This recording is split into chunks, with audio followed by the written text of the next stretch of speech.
Assalamualaikum warahmatullahi wabarakatuh. Alhamdulillahi rabbil alamin. Wa bihi nasta'inu ala umuri dunya waddin. Wa ala alihi wa ashabihi wa man tabi'ahum bi ihsan ila yaumiddin. Asyhadu an la ilaha illallah wa asyhadu anna Muhammadan abduhu wa rasuluh. Allahumma salli ala Muhammad wa ala alihi wa ashabihi ajma'in.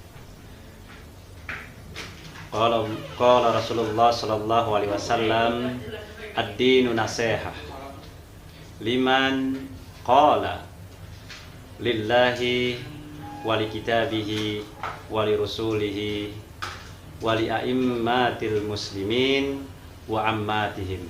Rawahu Bukhari wa Muslim. Saudara-saudara serta teman-teman pemuda Hidayatullah yang insyaallah dirahmati oleh Allah Subhanahu wa ta'ala.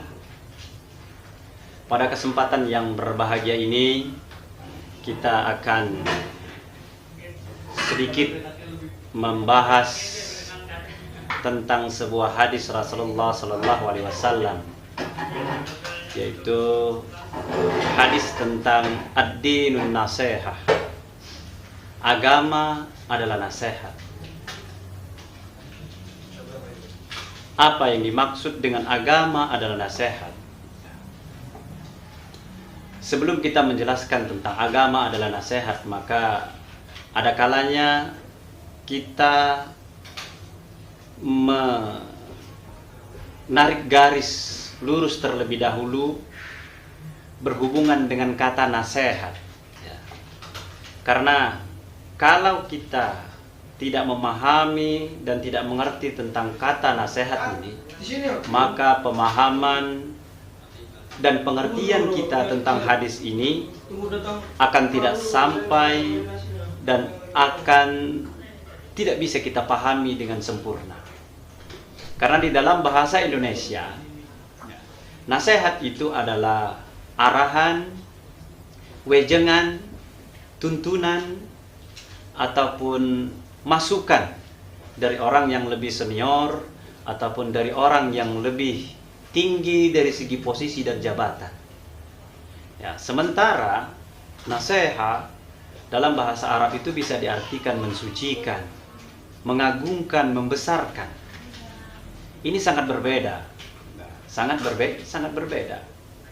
Karena terusan dalam hadis ini, ad-dinu nasihah. Agama itu adalah nasihat. Liman, kata para sahabat. Kemudian Rasulullah SAW melanjutkan, lillahi. Agama itu adalah nasihat. Untuk siapa?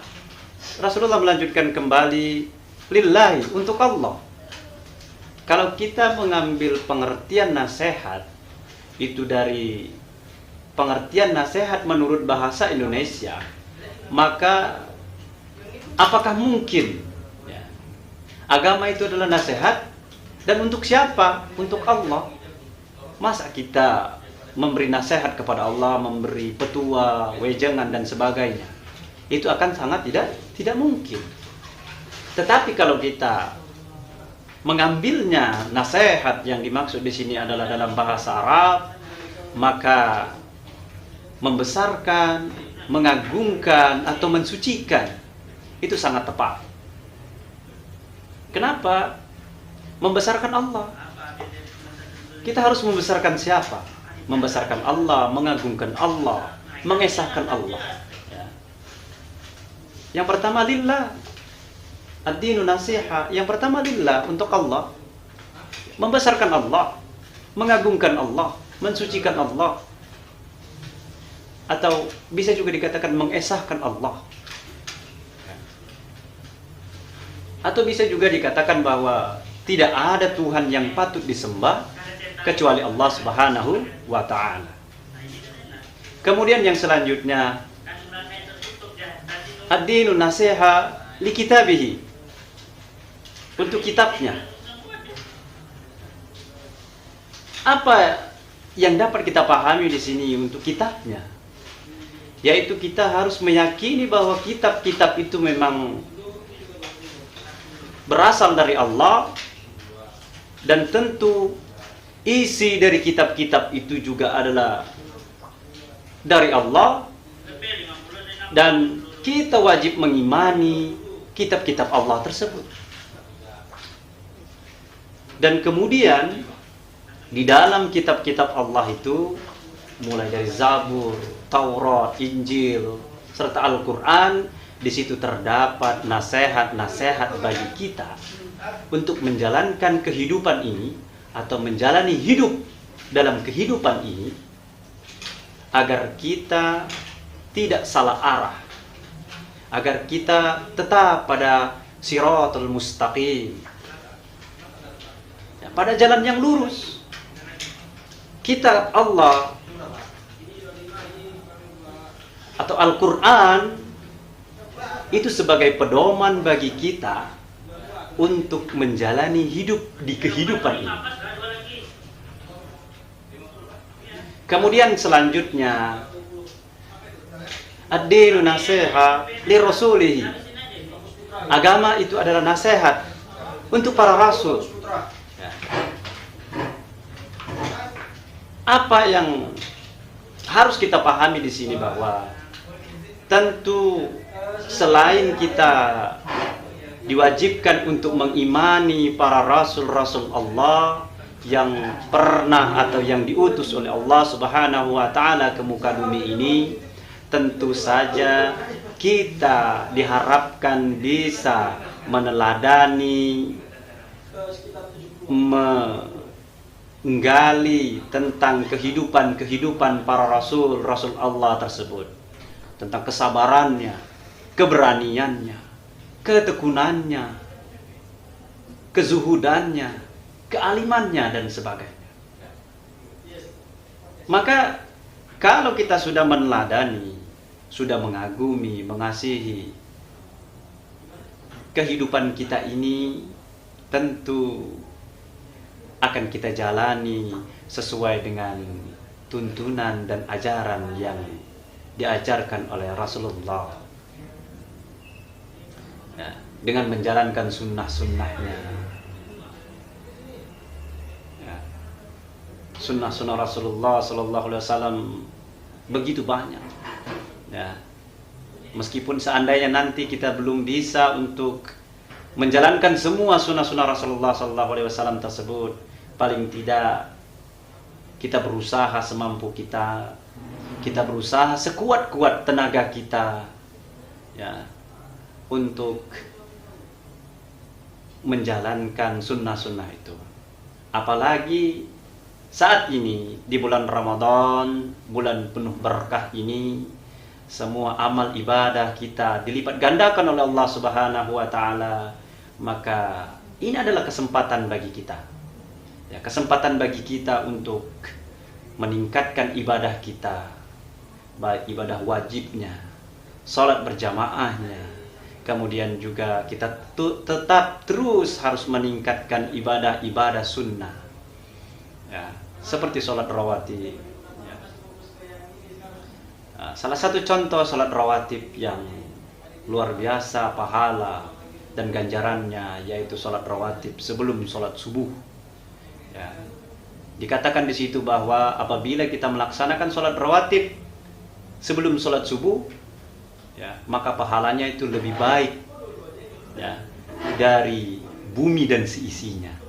Luar biasa, masya Allah. Semoga kita dapat menjalankan sunnah-sunnah Rasulullah Sallallahu Alaihi Wasallam tersebut. Kemudian yang selanjutnya, ad-dinu nasiha, ya, li'a'immatil muslimin, ya, li'a'immatil muslimin, bagi para pemimpin-pemimpin kaum muslimin, ya. Apa yang menjadi pengingat atau diingatkan bagi para kaum pemimpin kita ini, hendaknya kalau seandainya kita menjadi seorang yang memimpin ataupun menahkodai sebuah organisasi, menahkodai rumah tangga, ataupun menahkodai organisasi kepemudaan seperti yang saat ini kita geluti, maka kita sebagai seorang pemimpin harus menjadi panutan. Mulai dari ibadahnya, pemimpin harus lebih baik daripada anggotanya. Mulai dari ketekunannya dalam mensukseskan organisasi, pemimpin harus yang pertama. Mulai dari kesabarannya, pemimpin juga harus yang pertama. Dan pemimpin juga tentu saja harus memikirkan dan melihat situasi dan kondisi rakyat atau umat yang dipimpinnya. Pemimpin yang baik tentu dia akan memikirkan bagaimana kondisi dan keadaan para anggota dan umatnya. Kemudian yang terakhir, ad-dinu nasihat li ammatihim, untuk umat Islam. Kita sebagai umat, sebagai orang Islam, sebagai rakyat bisa dikatakan begitu, atau sebagai anggota, tentu ada begitu banyak nasihat-nasihat untuk kita dalam hal berkepemimpinan. Apalagi kita di Hidayatullah ini, kita sudah diajarkan untuk memahami dan mengerti sebuah konsep, yaitu sami'na wa ata'na. Atau dalam kata lain, di salah satu organisasi di lembaga kita ini, yaitu SAR Hidayatullah, yaitu tanpa tapi, tanpa nanti. Perintah itu baik bagi kita, atau menyakitkan, atau mungkin membuat kita tertati-tati, selagi perintah itu tidak menjerumuskan kita kepada jurang maksiat, maka kita sam'an wa ta'an. Namun kita juga sebagai umat tentu harus memiliki jiwa besar dan juga memiliki keberanian. Apabila seandainya pemangku kebijakan, pemimpin kita ini melakukan kesalahan atau kehilafan, maka kita sebagai rakyat, sebagai umat, sebagai anggota berkewajiban untuk mengingatkan, berkewajiban untuk menasehati, berkewajiban untuk memberi lampu kuning kepada pemimpin kita dengan cara yang makruf, dengan cara yang sopan, dengan cara yang santun, dengan cara yang benar, bukan dengan cara memaki-maki, bukan juga dengan cara kekerasan, tentu dengan cara lemah lembut dan menyejukkan. Sahabat muda dan para jamaah yang dirahmati Allah Subhanahu wa taala, begini penyampaian dari kami, atau penjelasan tentang hadis Rasulullah SAW tentang ad-dinu nasihat, bahwa agama itu adalah nasihat. Nasihat di sini bahwa agama itu lah yang akan membawa kita kepada jalan yang lurus atau siratul mustaqim. Wallahu a'lam bissawab. Akhir kalam, al-haqqu min rabbik fala takunanna minal mumtarin. Hadanallahu alaikum ajma'in. Summa assalamualaikum warahmatullahi wabarakatuh.